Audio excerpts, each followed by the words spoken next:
Hello chess lovers, ನಾನು ಶ್ರೀಕೃಷ್ಣ ಉಡುಪ. ನಾವು Nalanda chess academy ಶಿವಮೊಗ್ಗದ ಯೂಟ್ಯೂಬ್ ಚಾನಲ್ ಅಲ್ಲಿ ಹೊಸ ವಿಡಿಯೋದೊಂದಿಗೆ ಬಂದಿದ್ದೀನಿ. ಈ ವಿಡಿಯೋ ಈ ಒಂದು ಟಾಪಿಕ್ ಏನಿದೆ, ಅಟ್ಯಾಕ್ ಆನ್ ದ ಅನ್ಕ್ಯಾಸಲ್ಡ್ ಕಿಂಗ್ ಅನ್ನೋದ್ರೊಳಗೆ 3ನೇ ಗೇಮ್ ಆಗಿರುತ್ತೆ. ಇದನ್ನ ನಾನು ಈ ಒಂದು ಗೇಮ್ ಅನ್ನ, ಒಂದು ಅತ್ಯುತ್ತಮವಾದ ಗೇಮ್ ಅನ್ನ ನಿಮ್ಗೋಸ್ಕರ ತಗೊಂಡ್ಬಂದಿದ್ದೀನಿ. ಇದು ಇಮ್ಮಾರ್ಟಲ್ ಗೇಮ್, ಅಂದ್ರೆ ಸಾವೇ ಇಲ್ಲ ಇದಕ್ಕೆ. ಇದನ್ನ ಆಡಿರೋದು ವಿಲಿಯಂ ಸ್ಟೆನಿಡ್ಸ್ ಅಂತ. ಅವರು ಫಸ್ಟ್ ವರ್ಲ್ಡ್ ಚಾಂಪಿಯನ್ ಆಗಿದ್ರು. ಥಿಯರಿ ಗ್ಯೂಕೋಪಿಯಾನೋ, ಥಿಯರಿ ಮೆಟೀರಿಯಲ್, ಅವ್ರು ಆಡಿರ್ತಕ್ಕಂಥ ಕ್ಯಾಲ್ಕುಲೇಷನ್ ಮತ್ತೆ ಅನ್ಕ್ಯಾಸಲ್ಡ್ ಕಿಂಗ್ ಅನ್ನ ಹೇಗೆ ಅವರು ಹಿಡಿತಾರೆ, ಎಕ್ಸ್ಪ್ಲಾಯ್ಟ್ ಮಾಡ್ತಾರೆ ಅನ್ನೋದನ್ನ ಈ ಗೇಮ್ ಅಲ್ಲಿ ನಾವು ಕಲಿಬಹುದು. ಇದ್ರೊಳಗೆ ಬರ್ತಕ್ಕಂಥ ಟ್ಯಾಕ್ಟಿಕ್ಸ್ ಎಲ್ಲ ನಿಮ್ಗೆ ಒಂದು ಇನ್ಸ್ಟ್ರಕ್ಟಿವ್ ಆಗಿದೆ. ಆಮೇಲೆ ಇದ್ರೊಳಗಡೆ ನಾನು ನಿಮ್ಗೊಂದು ಗಾದೆ ಕರೆಕ್ಟ್ ಅನ್ಸತ್ತೆ. ಯಾವ ಗಾದೆ ಅಂದ್ರೆ, fortune favours the brave. Fortune favours the brave ಅಂದ್ರೆ ಧೈರ್ಯವಂತರಿಗೆ ಅದೃಷ್ಟ ಒಲಿಯತ್ತೆ ಅಂತ. ಸಂಸ್ಕೃತದಲ್ಲೂ ಹೇಳ್ತಾ ಇದ್ರು ಅದನ್ನ. ಧೈರ್ಯಂ ಸರ್ವತ್ರ ಸಾಧನಂ. ನೋಡೋಣ ಈ ಗೇಮ್ ನ. ಈ ಟಾಪಿಕ್ ಎಲ್ಲ ಕರೆಕ್ಟ್ ಅನ್ಸುವಂತ ಗೇಮ್. ಸೊ ವೈಟ್ ಅಲ್ಲಿ ವಿಲಿಯಂ ಸ್ಟೈನಿಡ್ಸ್ ಅವರು E4 ಹಾಕಿದ್ದಾರೆ. ಅವ್ರ ಅಪೋನೆಂಟ್ E5. ಅದಕ್ಕೆ white knight F3, black knight C6, white bishop C4, black bishop C5, white C3. ಇದು Giuoco Piano Greco analysis. Black NF6, white D4, black E into D4, white C into D4, black bishop B4 check. ಇಲ್ಲಿ ಎರಡು variation ಬರುತ್ತೆ, bishop D2 ಅಥವಾ NC3. White ಇಲ್ಲಿ NC3 ಆಡಿದ್ದಾರೆ. Black ಇಲ್ಲಿ N into E4 theory ಇದೆ, D5 ಅಂತ ಆಡಿದ್ದಾರೆ black.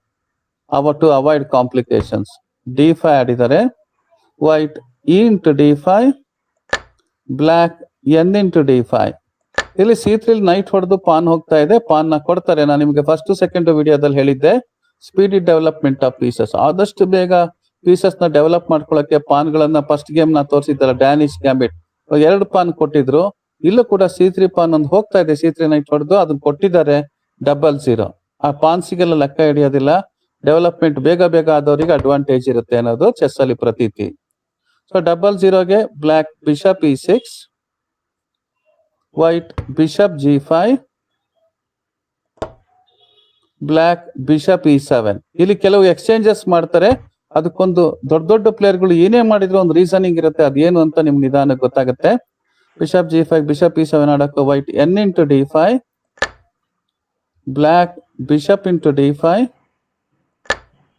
white bishop into D5, black queen into D5, white bishop into E7, black N into E7, white rook E1. ನೋಡಿ, ಈಗ ಯಾಕೆ ಅನ್ನೋದು ಇವಾಗ ಗೊತ್ತಾಗತ್ತೆ. ಇಷ್ಟು ಎಕ್ಸ್ಚೇಂಜ್ ಆಗಿದ್ದು. ಆ ಟಾಪಿಕ್ ಏನಿದೆ, ಅಟ್ಯಾಕ್ ಆನ್ ದ ಅನ್ಕ್ಯಾಸಲ್ಡ್ ಕಿಂಗ್ ಅನ್ನೋದು, ಆಪೋನೆಂಟ್ ಇವ್ರು ಕ್ಯಾದ್ಲಿಂಗ್ ಮಾಡಕ್ ಬಿಡ್ತಾ ಇಲ್ಲ. ಕ್ಯಾದ್ಲಿಂಗ್ ಮಾಡಿದ್ರೆ ನೈಟ್ ಹೋಗೋ ತರ ಇಟ್ಕೊಂಡಿದ್ದಾರೆ ಥ್ರೆಟ್ ಇಲ್ಲಿ. ಸೊ ಅದಕ್ಕೆ ಬ್ಲ್ಯಾಕ್ ಈಗ ವರಿ ಆಯ್ತು. ನಾನು ಏನಪ್ಪಾ ಮಾಡ್ಲಿ, ಈಗ ಕ್ಯಾದ್ಲಿಂಗ್ ಮಾಡ್ಕೋಬೇಕಲ್ವಾ ಅಂದ್ಬಿಟ್ಟು ಅವ್ನು ಕ್ವೀನ್ D7 ವಾಪಸ್ ಹೋದ. ಈಗ ಕ್ವೀನ್ E2. ನೋಡಿ, ಇವಾಗ ಅಕಸ್ಮಾತ್ ಆಗಿ ಕ್ಯಾದ್ಲಿಂಗ್ ಮಾಡಿದ್ರೆ ನೈಟ್ ಹೋಗೋ ತರ ಥ್ರೆಟ್ ಇದೆ.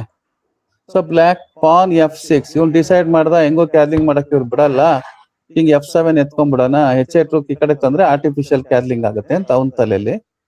F6. ಅದಕ್ಕೆ ವೈಟ್ ರುಕ್ C1.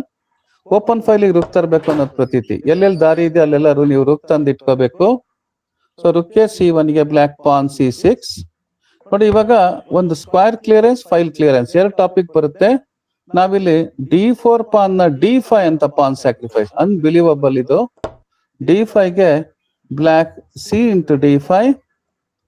ಅದಕ್ಕೆ ನಾವು ND4. ಎಂತ ಬ್ರಿಲಿಯಂಟ್ ಅಂದ್ರೆ, ನೈಟ್ D4 ಈ ತರ ಉದ್ದೇಶಕ್ಕೆ ಪಾನ್, ಅವ್ರದೇ ಪಾನ್ ನ ಫ್ರೀ ಕೊಟ್ಟು ತಂದಿದ್ದಾರೆ. ಸಿ ಲೈನ್ ಓಪನ್ ಆಯ್ತು ರುಕ್ಕಿಗೆ. ಜೊತೆಗೆ ನೈಟ್ ಒಳ್ಳೆ ಔಟ್ ಪೋಸ್ಟ್ ಅಲ್ಲಿ ಕುತ್ಕೊಂತು. ನೆಟ್ NE6 ಹೋಗುವಂತ ಪ್ಲಾನ್ ಇದೆ. ಸೊ ಅದಕ್ಕೆ black king F7, white rook C8. Rook ಒಳಗ್ ಬರಬಾರ್ದು ಅಂತ. ಸೊ ರುಕ್ C8 ಗೆ ಈ ಪೊಸಿಷನ್ ಅಲ್ಲಿ ನೋಡಿ, ಈಗ ಇಲ್ಲಿಂದ ಶುರು ಗೇಮು. So queen G4. ಇದು ಮೇಟಿಂಗ್ ಥ್ರೆಟ್ ಇದೆ, ಮೇಟಿಂಗ್ ಥ್ರೆಟ್ ಇದು. ಸೊ ಕ್ವೀನ್ G4 ಗೆ ಕ್ವೀನ್ ಇಂಟು G7 ಚೆಕ್ ಕೊಡೋ ಚಾನ್ಸಸ್ ಇದೆ. ಬ್ಲ್ಯಾಕ್ ಇದನ್ನ ಅವಾಯ್ಡ್ ಮಾಡಕ್ಕೋಸ್ಕರ ಪಾನ್ G5. ಇಲ್ಲಿಂದ ನಿಮ್ಗೆ ಇಮ್ಮಾರ್ಟಲ್ ಗೇಮ್ ಇದು ಯಾತಕ್ಕೆ ಆಯ್ತು ಅನ್ನೋದು ಇಲ್ಲಿಂದ ಬರುವಂತ ಮೂವ್ಗಳಲ್ಲಿ ನಿಮ್ಗೆ ಗೊತ್ತಾಗುತ್ತೆ. ಫಾರ್ G5ಗೆ ನೈಟ್ ಇಂಟು G5 ಚೆಕ್. ನೋಡಿ ಪಾನ್ ಇಂದ ನೈಟ್ ಹೊಡಿಲಿಕ್ಕೆ ಚಾನ್ಸ್ ಕೊಟ್ಟಿದ್ದಾರೆ. ಹೊಡೆದ ಅಂದ್ರೆ ಕ್ವೀನ್ ಇಂಟು D7, ಕ್ವೀನ್ ಇಂದ ಕ್ವೀನ್ ಫ್ರೀ ಹೋಗ್ತಿದೆ. ಸೊ ಕಿಂಗ್ E8 ಆಡಿ ಕ್ವೀನಿಗೆ ಸಪೋರ್ಟ್ ಕೊಡೋದು ಅನಿವಾರ್ಯ. ಸೊ ಬ್ಲ್ಯಾಕ್ ಕಿಂಗ್ E8 ಹೋದ. ನೋಡಿ ಇವಾಗ ಆಡಿರೋ ಮೂವ್ ಅನ್ಬಿಲೀವಬಲ್ ಇದು, ನೀವು ನಂಬಕ್ಕೆ ಸಾಧ್ಯ ಇಲ್ಲ. ಆ ತರ ಮೂವ್ಗಳು ಆಡ್ತಾರೆ. ರುಕ್ ಇಂಟು E7 ಚೆಕ್. ನೋಡಿ ಈ ಪೊಸಿಷನ್ ಅಲ್ಲಿ ರುಕ್ ಇಂಟು E7 ಚೆಕ್ ಕೊಡಕ್ಕೂ ಆ ರುಕ್ನ ಕ್ವೀನ್ ಅಲ್ಲೂ ಹೊಡಿಬಹುದು, ಕಿಂಗ್ ಅಲ್ಲೂ ಹೊಡಿಬಹುದು.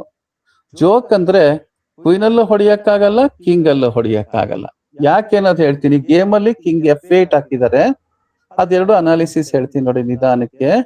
ಅಕಸ್ಮಾತ್ ಆಗಿ ಕ್ವೀನ್ ಇಂಟು E7 ಹೊಡೆದ ಅಂದ್ರೆ ನಾವು ರುಕ್ ಇಂಟು C8 ಚೆಕ್ ಕೊಡ್ಬೇಕು. ಅಪೋನೆಂಟ್ ರುಕ್ ಇಂಟು C8 ಹೊಡಿತಾನೆ, ಅವಾಗ ನಾವು ಕ್ವೀನ್ ಇಂಟು C8 ಚೆಕ್ ಕೊಡ್ಬೇಕು. ಅದಕ್ಕೆ ಅವನು ಕ್ವೀನ್ D8 ಆಡ್ತಾನೆ, ನಾವು ಕ್ವೀನ್ ಇಂಟು D8 ಚೆಕ್ ಕೊಡ್ಬೇಕು.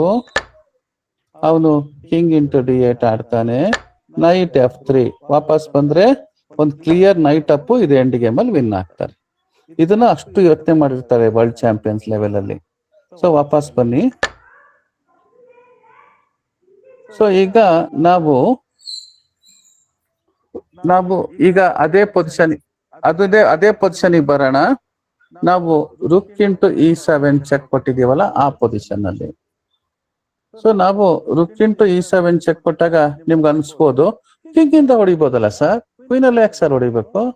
ನೋಡಿ ಇವಾಗ ಕಿಂಗ್ ಇಂಟು E7 ಹೊಡೆದ್ರೆ ನಾವು ರುಕ್ E1 ಚೆಕ್, ಅವರು ಕಿಂಗ್ E8, ನಾವು ನೈಟ್ E6 ಚೆಕ್,